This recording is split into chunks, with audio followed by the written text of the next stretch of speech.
This morning, people across the entire island of Cuba woke up to another day without power. A second blackout happened a day after one of the country's major power plants failed. People there are lighting fires using flashlights as officials work to restore electricity. Our Patrick Oppman is there. How are people managing? It's really difficult because, as you know, Fred, the longer situation goes on like this, just the tougher and tougher it gets. People are saying they're having to throw food out that's begun to spoil.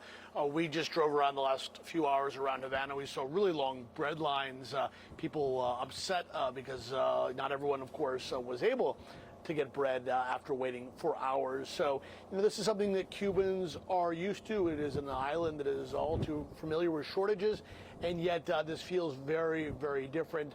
Officials say they are working around the clock to restore power.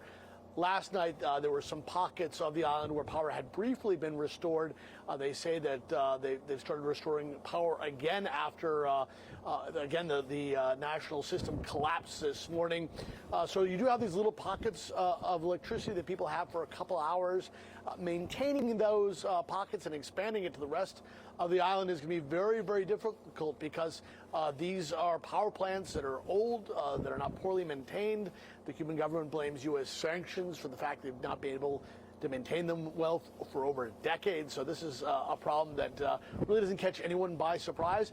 And then as well, because of the recent hurricanes, the government says they've been unable to bring in diesel fuel, which they need to run a lot of these power plants. Diesel fuel that is often donated by countries like Russia and Venezuela. So you really get the sense that people are on their final string here. And while people have remained calm, the longer this goes on, the harder it gets, the more tense it gets. And as we get into the afternoon, it's looking more and more likely that we will go another night without power. And having been up all night last night, it's just not pleasant. You don't sleep well.